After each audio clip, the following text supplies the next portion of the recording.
Selamat siang, Pak Irfan.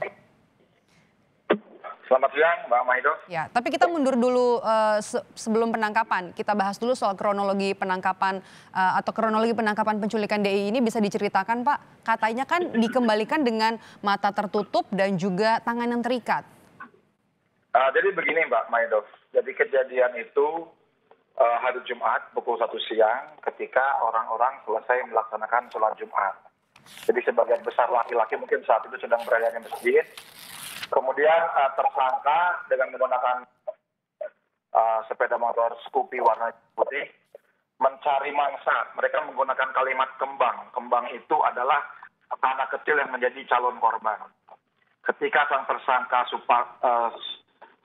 Suhartono itu menemukan kembang di Jalan Sukabangun tersebut, kemudian dia mengambil, mencangklong dengan kendaraan Scoopy birunya yang kita saksikan di CCTV tetangganya, kemudian membawa kabur.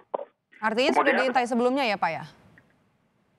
Ya, jadi kami lihat dari CCTV, kita melaksanakan eliciting terhadap 34 CCTV yang ada di perumahan tersebut.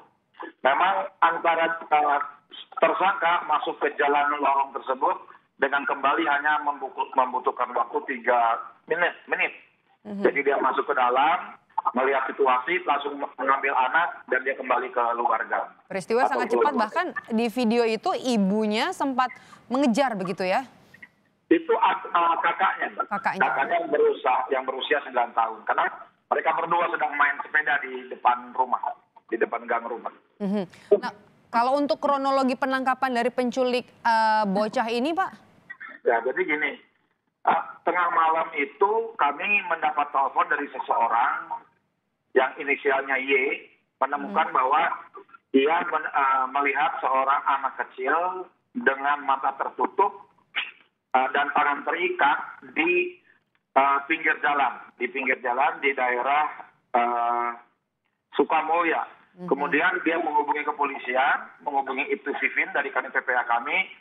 Ibtu Vivin mengambil Ananda DI, kemudian dibawa ke kantor, kasus selesai, anak ditemukan. Itu yang pertama, Mbak. Dalam 12 jam pertama, anak ditemukan. Kemudian sore hari kita evaluasi lagi dengan tim Kasat Serse, tim Tekap, di Bresmob dengan kanit PPA. Ada kejanggalan adalah, masa iya anak dengan mata ditutup kepalanya, mata ditutup, kemudian mulutnya dibungkap, tangannya diikat, ditaruh di pinggir jalan, tidak ada masyarakat yang lihat. Seperti itu. Kita berangkat dari sana, kita lalu curiga, kita telusuri titik lemahnya dari yang menyerahkan itu tadi. Ketika kita tanya, kenapa kamu tidak menyerahkan langsung ke kepolisian, tapi mengundang kita, dia yang bersangkutan mengatakan bahwa Pak, badan saya penuh tato Pak, jadi kalau saya menyerahkan langsung ke pihak Polres, takutnya saya yang diduga. Jadi orang ini memang tidak tahu Mbak bahwa si DI itu korban dari penculikan. Singkatnya Pak? Dia hanya dikasih tugas oleh saudara Tri untuk mengembalikan sang anak. Kemudian kita telusuri lewat yang bersangkutan, mulailah terbuka bahwa saudara yang menyerahkan anak itu ternyata temannya Tri dan temannya pelaku. Oke, jadi pelaku ini ada 2 orang ya Pak, ditangkap di lokasi yang berbeda. Di mana saja Pak? Yang pertama untuk pelaku yang memetik kembang atau yang mengambil anak, saudara Suhartono, kita melakukan penangkapan di rumah yang bersangkutan. Kemudian, jadi Suhartono fungsinya adalah mengambil anak atau memetik kembang. Setelah itu, dia serahkan kepada Tri lah yang membekap anak tersebut di rumah kosong. Rumah yang benar-benar jauh dari kanan kiri, sang anak dibawa ke rumah tersebut selama kurang lebih 6-8 jam. Setelah itu, kita dari Polrestabes mengembangkan 3 penyidikan, Pak. Yang pertama adalah scientific investigation. Kita melihat seluruh CCTV yang ada di perumahan tersebut.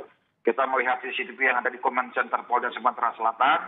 Yang kedua, kita melakukan penyelidikan secara manual, bertanya satu persatu dari mulai RT, RW, keluarga korban, orang tua korban. Yang ketiga, kita melaksanakan penyidikan media sosial. Jadi sosial media, do your magic. Kita sebarkan juga bahwa ada seorang anak yang diculik di Lembang. Satu lagi mau kami konfirmasi Pak, pelaku ini kan katanya sempat meminta uang tebusan 100 juta rupiah, betul Pak. Untuk apa? Jadi ketika kami tanya pelaku, Saudara Tono, memang arahnya adalah faktor ekonomi. Beliau menyatakan bahwa faktor ekonomi. Motifnya ekonomi. Kemudian setelah tanya berapa lama kamu mencari kembang, yang bersangkutan tersangka menyatakan sudah 1 bulan dia keliling-keliling kota Palembang untuk mencari kembang. Jadi ini bukan proses yang dadakan, memang sudah mereka rencanakan. Akhirnya korbannya adalah anak dan DI tersebut. Mereka berdua sindikat bukan, Pak Kapolres?